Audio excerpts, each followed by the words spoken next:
अच्छा बेटा, utility programmes basically हमारे वो प्रोग्राम्स होते हैं जिसमें आपके जो आमतौर पे ऑपरेटिंग सिस्टम के साथ ही इंस्टॉल हो जाते हैं। ये आपके सॉफ्टवेयर इसलिए क्योंकि जब आप अपनी नया कंप्यूटर लेते हैं, उसमें नई विंडो इंस्टॉल करते हैं, उसमें सॉफ्टवेयर नहीं होते, तो वो आपको बाद में इंस्टॉल करने पड़ते हैं। तो एटलीस्ट आप कुछ ना कुछ उसको यूज़ कर सको। कुछ यूटिलिटी प्रोग्राम्स आपके कंप्यूटर की फंक्शनैलिटी को इम्प्रूव करने के लिए यूज़ होते हैं। आपके कंप्यूटर में, आपकी हार्ड डिस्क में अगर कोई फॉल्ट आ गया, एंटीवायरस होते हैं कुछ इस तरीके से जो कि आपके सिस्टम को हेल्प आउट करते हैं। So basically these are design to carry out specific task on computer. Essentially these are the program, they are program to help. ये इसका बेसिक फंक्शन है, manage, maintain and control computer resources. Resources बेटा computer के होते हैं आपका CPU, आपकी memory, आपका रैम, आपकी जो इनपुट आउटपुट डिवाइसेस हैं, जो भी आपके ये सारे के सारे रिसोर्सेज होते हैं जो कि मिलजुल के आपका सारा काम करते हैं। तो उनको मैनेज करना, उनको मेंटेन करना, उनको कंट्रोल करना, ये सारा काम यूटिलिटी सॉफ्टवेयर का काम। वन बाय वन डिस्कस करते हैं। ये इसकी डिफरेंट कैटेगरीज हैं जो कि हम लोग देखेंगे भी one by one. The first one is a virus checker. ये दो बार रिपीट हुआ है।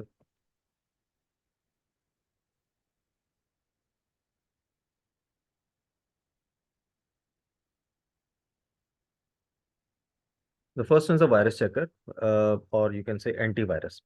एंटीवायरस आमतौर पे जब आप इंस्टॉल करते हो, एक बिल्ट इन एंटीवायरस होता है, विंडो डिफेंडर होता है विंडोज के साथ जैसे। तो ये आपके एंटीवायरस आपके सॉफ्टवेयर को प्रोटेक्ट करते हैं with from viruses. Operating system offers virus checkers, but they must be kept thoroughly up to date and should run in the background to maintain their ability to guard against being affected by such malware। Antivirus एक ऐसा software है जो कि आपको हमेशा update रखना पड़ता है, बिकॉज डेली बेसिस पे बहुत से वायरसेस बन रहे होते हैं। अगर आप उसको अपडेट नहीं करोगे तो लेटेस्ट वायरस से वो आपको प्रोटेक्ट नहीं कर सकेगा। और सेकेंडली, हर टाइम बैकग्राउंड पे रन होना चाहिए। वो कुछ लोग होते हैं, आपका सिस्टम स्लो होता है तो एंटीवायरस को बंद कर देते हैं, और वो नहीं करना चाहिए, क्योंकि एंटीवायरस बंद होगा तो उसके दरमियान कोई भी अगर वायरस आप नेट पे यूज कर रहे हो, उस पर कोई वायरस है, को आपने फ्लैश ड्राइव लगा दी, उसमें वायरस है, तो वो एंटीवायरस अगर आपका डीएक्टिवेट होगा तो ऑब्वियसली आपके सिस्टम में वायरस आ जाए। How to prevent a virus, ये कुछ उसकी प्रिकॉशनरी मेजर्स हैं। Be careful when downloading material from the internet. आप इंटरनेट से जब डाउनलोड करो तो आपकी अथेंटिक वेबसाइट्स हैं, वहीं से डाउनलोड करना चाहिए। वैसे ही गूगल से सर्च करके, जो हम लोग खासतौर पे एपीके जो हम लोग कर लेते हैं इंस्टॉल, वो नहीं करना चाहिए इसमें। और secondly, do not open files और websites in the emails from unknown senders. बहुत ज़्यादा स्पैम्स होते हैं इंटरनेट के ऊपर, ईमेल के थ्रू खास तौर पे आपको वो कहते हैं कि इस लिंक पे क्लिक करें, आपका ये फॉर एग्जांपल लॉटरी निकल आई है, ये वो इस तरह के कुछ स्पैम्स होते हैं। सर ये तो मुझे भी आते हैं। हाँ, ये सबको आते हैं। तो इस तरह के आपका कोई उस पर लिंक पे क्लिक नहीं करना चाहिए। ठीक है, ओपन का बेशक कर ले, ओपन करने से कुछ नहीं होता, लेकिन ये है कि अगर कोई उन्होंने लिंक दिया हुआ है, कुछ दिया हुआ है, तो उसके ऊपर आपने क्लिक नहीं करना। Then do not use pirated software. अच्छा, ये तो खैर वो है जो कि हम सारे ही करते हैं, हम पायरेटेड सॉफ्टवेयर यूज करते हैं, ओरिजिनल सॉफ्टवेयर बहुत कम लोग हम लोग यूज करते हैं। बट स्टिल पायरेटेड सॉफ्टवेयर में आपके चांसेस होते हैं कि उसमें आपके वायरसेस हों। अक्सर अगर आप मार्केट में जाओ, आपको सीडीज डीवीडीज मिलेंगी कि हैकिंग टूल्स हैं जी, 100 हैकिंग टूल। 30 रुपए में 100 हैकिंग टूल तो नहीं मिलने वाले आपको। वो अगर आप इंस्टॉल करोगे, आपका अपना सिस्टम ही हैक होगा उसमें। ठीक है, तो इस तरह के पायरेटेड सॉफ्टवेयर नहीं यूज करना चाहिए। सॉफ्टवेयर आप यूज करें जो फ्रीवेयर हैं, वो आप बेशक इंस्टॉल करें, सारा कुछ करें। वो भी अथेंटिक वेबसाइट से करें, वैसे ही गूगल से सर्च करके ना करें। जैसे सॉफ्ट सोनिक है, फाइल हिप्पो है, ये दो तीन वेबसाइट्स हैं जो कि आपकी अथेंटिक वेबसाइट्स हैं। वहां से अगर आप इंस्टॉल करोगे तो उसमें उन्होंने प्रोटेक्शन लगाई होती है, उसमें कोई वायरस वगैरह नहीं होता। Then common features of antivirus, basically check software और फाइल्स बिफोर दे रन और लोडेड इन द कंप्यूटर। ये आपके सॉफ्टवेयर और फाइल्स को चेक करते हैं, उस वक्त चेक करते हैं जब वो रन हो रही हों या लोड हो रही हों कंप्यूटर में। आप कोई भी फाइल ओपन करोगे, एंटीवायरस पहले उसको चेक करेगा कि इसमें वायरस तो नहीं है। आपको डाउनलोड करोगे, उसको चेक करेगा कि इसमें कोई वायरस तो नहीं है। तो एंटीवायरस का ये पहला फीचर है। Then they compare possible virus against a database of known virus. हर वायरस के अंदर, एंटीवायरस के अंदर एक उसकी अपनी डेटाबेस होती है, जिसमें उसमें सारे वायरसेस जो उसको पता है, वो सारी उसकी डेटाबेस उसके वो अपनी मौजूद रखता है। तो वो हर फाइल को कंपेयर करेगा कि इसमें कोई वायरस तो नहीं है। नॉन वायरस जो उसके। तो ये एक तो हो गया डेटाबेस ऑफ नॉन वायरस के अगेंस्ट वो उसको कंपेयर करेगा।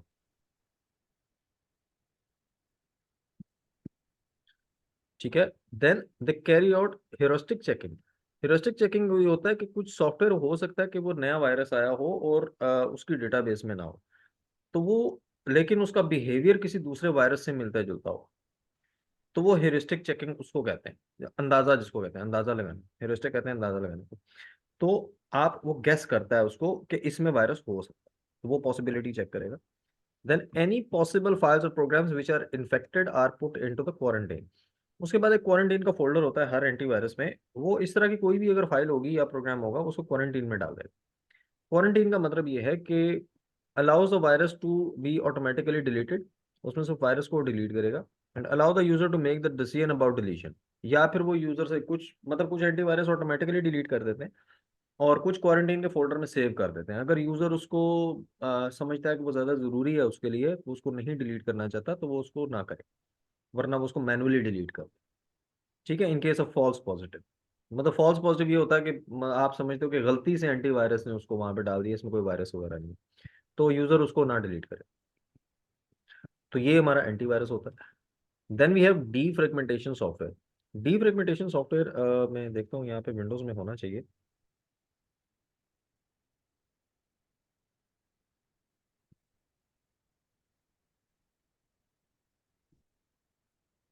ये बेटा एक्सेसरीज में जाए ना, ये आपके सारे के सारे आपके यूटिलिटी सॉफ्टवेयर।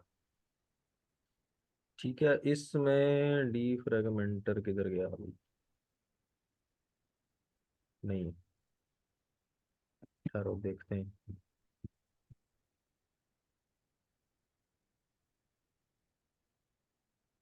ये डिस्क डी फ्रेगमेंटर। ठीक है। ये आपके पास विंडोज में बिल्ट इन होता है।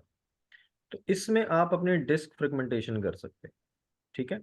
अभी यहाँ पे फॉर एग्जांपल मैंने उसको कभी नहीं किया, आप इसको डी फ्रेगमेंट करोगे तो ये आपकी हार्ड डिस्क को डी फ्रेगमेंट करेगा। डी फ्रेगमेंट क्या होता है जरा अभी वो देखते हैं। D fragmentation software process of storing file in the continuous memory location is called D fragmentation. Basically होता यह है कि आप जो भी डेटा सेव करते हो वो हार्ड डिस्क में उसको जिधर जगह मिलती है वो उधर कॉपी कर देता है।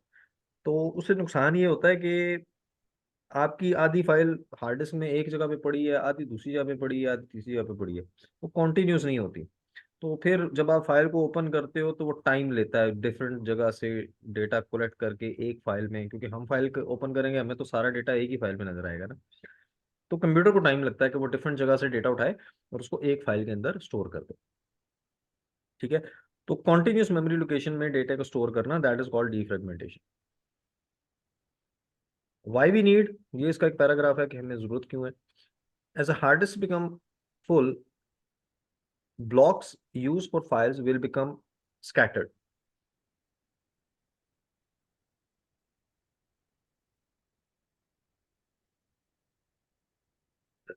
all over the disk surface।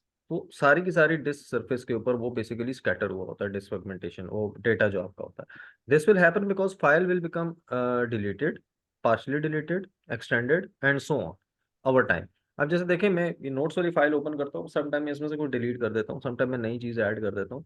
तो वो उसको हार्ड डिस्क में, अब नोट्स तो मैंने बनाए थे मेरे ख्याल में साल हो गया, तो ये फाइल साल से ही अपडेट होती जा रही है।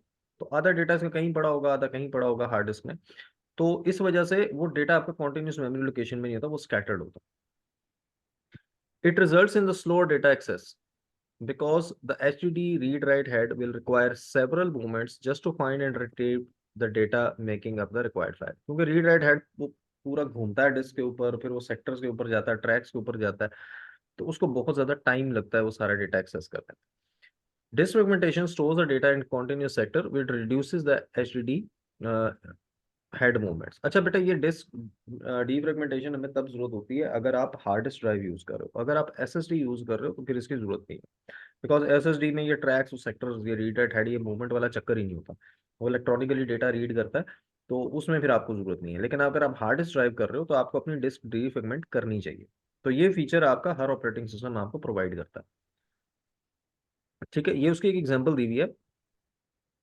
ठीक है। Now, in this example, we have three files, 1, 2, and 3, stored on track 8 of a disk surface, covering all 12 sectors. अच्छा बेटा, ट्रैक होता है बेटा, ये ऊपर ये ट्रैक होते हैं, ये जो इसमें सर्कल बने हुए हैं ना, ये एक सर्कल, ये एक ट्रैक है, ठीक है। और ये जो दरमियान में इनकी ये पार्टीशन हुई हुई है, ये सेक्टर है, ठीक है। तो ये ट्रैक्स एंड सेक्टर्स होते हैं हार्ड डिस्क में। अभी एक एग्जांपल दी हुई है ट्रैक 8 की, ठीक है। इसमें कोई भी एक सर्कल है, लेट्स सपोज ट्रैक 8 है, उसके ऊपर 12 ये टोटल उसके सेक्टर्स हैं, उसके ऊपर ये फाइल पड़ी हुई है, ठीक है। फॉर एग्जाम्पल फाइल 1 है, वो ये 2.5 तक जा रही है, फाइल 2 है, ये 4.5 तक जा रही है, और फाइल 3 ये 7 से स्टार्ट हो रही है, 8.5 तक जा रही है। तो ये बेसिकली लेट्स सपोज आपके पास कंप्यूटर में डेटा सेव है। Now file 2 is deleted by the user. अब let's suppose user file 2 delete कर देता है, in file 1 has data added to it. Now get the following. अब अगर उसने फाइल 2 डिलीट कर दी, ठीक है, फाइल 2 डिलीट कर दी और फाइल 1 में डेटा ऐड किया, तो ये जो फाइल 2 वाली स्पेस थी ये तो खाली होगी। फाइल 1 जो ऐड होगी वो यहाँ पे ऐड होगी, उस पुरानी जगह पे ऐड नहीं होगी। तो एक तो ये कॉन्टिन्यूस नहीं रहा, फाइल 1 का आधा पार्ट यहाँ पे पड़ा हुआ है, बाकी पार्ट इसका यहाँ पे पड़ा हुआ है, ये दरमियान वाली जगह खाली है, ठीक है। तो इसमें आपके हार्ड डिस्क ज़ाया भी होती है बहुत ज़्यादा। ना suppose file 3 is extended with equivalent of 3 blocks of code. File 3 को आप एक्सटेंड करते हो तो फाइल 3 अब अगले सेक्टर में चली, अगले ट्रैक में चली जाएगी आप, ठीक है। अगले सेक्टर में जाएगी और उसके बाद वो 0, 1, 2 फाइल 3 यहाँ पे आ गया, फाइल 3 का आधा पार्ट इधर है, आधा इधर। अब ये जब आपका प्रोसेस चलता रहता है, खास तौर पे ऑफिस में ऐसा होता है, ऑफिशियल फाइल्स आपकी बार बार चेंज होती हैं और डिफरेंट फाइल्स होती हैं, वो उन्हीं को अपडेट करते रहते हैं। तो ये फिर आपके कंप्यूटर में फाइल की एक्सेस जो है वो स्लो होती जाती है। तो अगर ये आगे वही कहानी लिखी हुई है कि प्रोसेस कंटिन्यू होता है, तो ये मोर मोर स्कैटर्ड होता जाएगा throughout the disk surface. So it is possible for sector 4, 5, and 6 on track 8 to eventually become used if the disk starts to fill up and has to use up whatever space is available. तो वो basically sector आपके सारे fill होते जाएंगे, आधी space आपकी ज़ाया होती जाएगी। तो ये चीज़ें होती हैं जो कि आपकी बार बार इसमें चेंज होती हैं, इसलिए हमें उसको डी फ्रेगमेंट करना पड़ता है। तो जब आप डी फ्रेगमेंट करते हो तो वो उसको एक कॉन्टिन्यूस मेमोरी लोकेशन में डाल देता है, जैसे यहाँ पे उसने डाला हुआ। फाइल 1 सारी की सारी कॉन्टिन्यूस 0 से लेके 4.5 तक आ गई, और ये 6 से लेके 10.5 तक आ गई। तो वो आपके एक ही ट्रैक के ऊपर वो आपका सारा डेटा आ जाता है ना। इससे फायदा ये होता है कि आपका जो डेटा एक्सेस है वो ज़्यादा से ज़्यादा फास्ट होगा। बेटा ये क्लियर जी सर। है? अच्छा, मैम ने यूट्यूब पे वीडियो शेयर कर दी है और डी फ्रेगमेंटेशन एनिमेशन की, वो भी देख लीजिएगा प्लीज।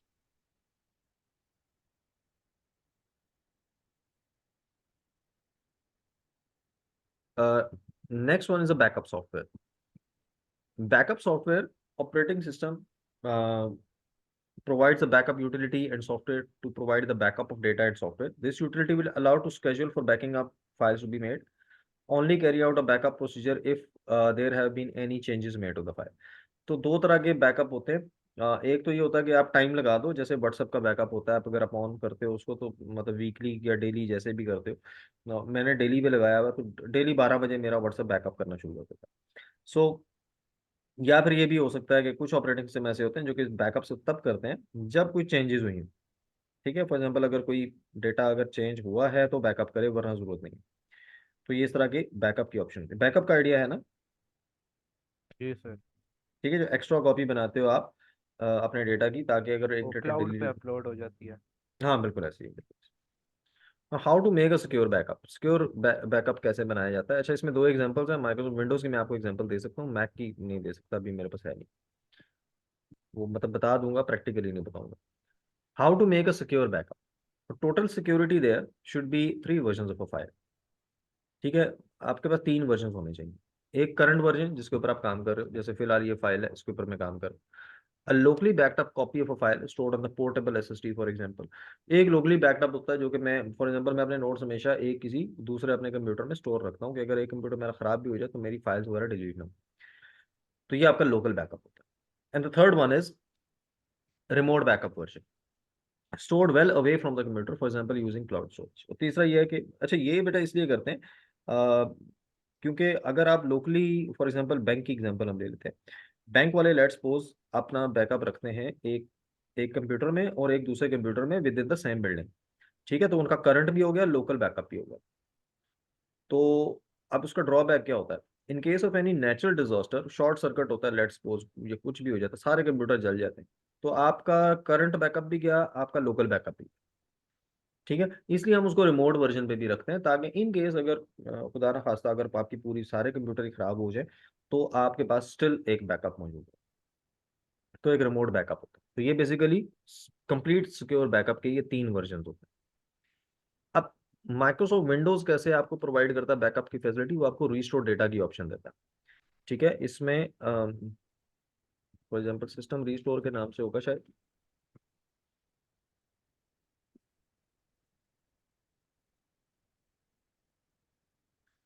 ये सिस्टम रीस्टोर की ऑप्शन होती है।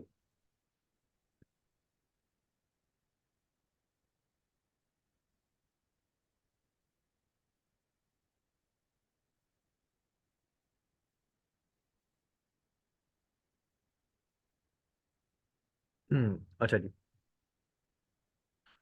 तो क्रिएट, अच्छा बेटा ये रीस्टोर की ऑप्शन ये होती है आपके पास कि आप इसमें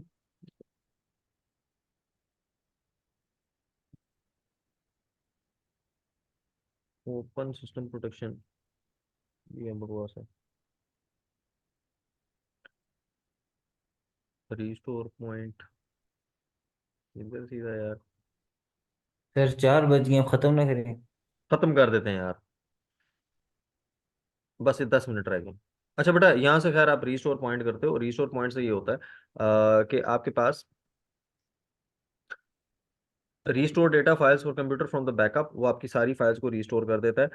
क्रिएट अ रीस्टोर पॉइंट, आप रीस्टोर पॉइंट यहाँ पे भी मेरे पास सेट नहीं हुआ हुआ, अब वो मैं सेट करके, तो फॉर एग्जांपल मैं आज की डेट में इसको सेट कर देता हूँ। ठीक है, तो अगर मेरा कल या परसों अगर कंप्यूटर में कोई वायरस आता है, कुछ भी होता है, तो मैं अपने विंडोज को रीस्टोर करूंगा, तो मेरे आज की डेट के ऊपर सारा का सारा डेटा बैकअप हो जाएगा। जितनी भी चेंजेस होंगी उस दौरान में रीस्टोर पॉइंट से लेके और आखिरी दिन तक, जब जिस दिन आप ये करते हो, वो सारी की सारी चेंजेस अंडू हो जाएंगी, तो आपके सारे वायरस वगैरह अनइंस्टॉल हो जाते हैं। ठीक है, तो चलें बेटा, अभी इसको ये कंप्लीट कर ले हम आज,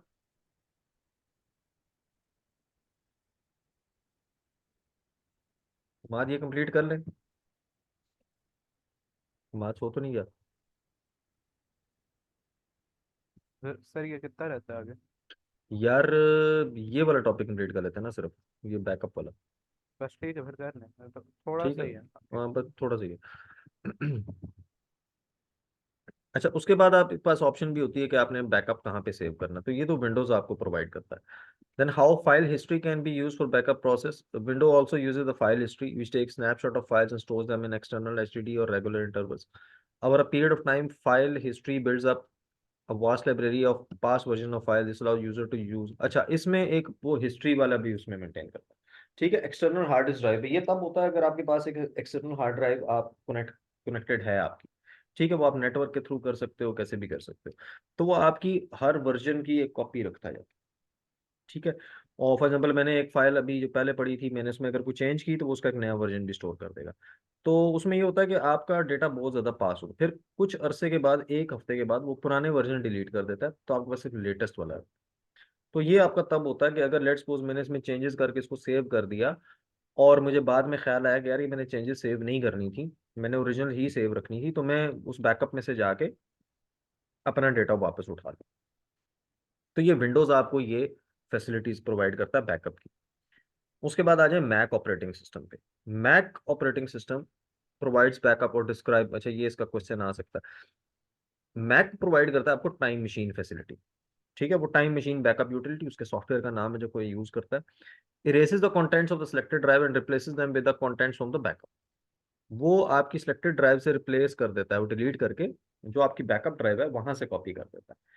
तो ये इसलिए होता है कि लेट्स सपोज अगर मैंने कंप्यूटर, लेट्स सपोज आज मैंने यूज किया और उसमें वायरस आ गया, मैंने को फाइल डाउनलोड की, वायरस आ गया कंप्यूटर में, तो मैं क्या करूंगा, मैं टाइम मशीन सॉफ्टवेयर यूज करूंगा और मैं उसको रिप्लेस कर दूंगा।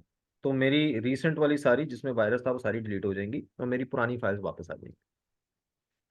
To use this facility it is necessary to have an external HDD और SSD connected via USB port. and ensure that time machine utility is installed and activated on the selected computer. उसमें यह है कि again आपको external एक backup का source चाहिए होता है, तो हार्ड डिस्क की एसएसडी आपको चाहिए होगी, वो कनेक्ट होनी चाहिए। वो आप यूएसबी से कनेक्ट करें, नेटवर्क से करें, वो आपकी मर्जी। और दूसरा ये कि आपका वो टाइम मशीन का सॉफ्टवेयर एक्टिवेट होना चाहिए। ये करता क्या है, बैकअप एवरी और हर घंटे बाद उसको बैकअप करता रहता है। Do daily backups for past month and weekly backup for all previous month. तो ये डेली, ऑरली और वीकली हर तरह के बैकअप आपको प्रोवाइड करता है। तो ये बेटा बैकअप की यूटिलिटी थी। बाकी इंशाल्लाह कल कर लेंगे। तो अभी तक के लिए कोई क्वेश्चन है तो बता दो।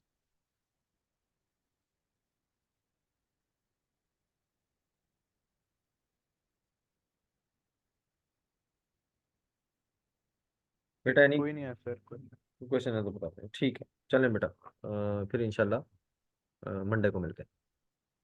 ओके, ओके बेटा, अल्लाह हाफिज़। अल्लाह हाफिज़। अल्लाह हाफिज़।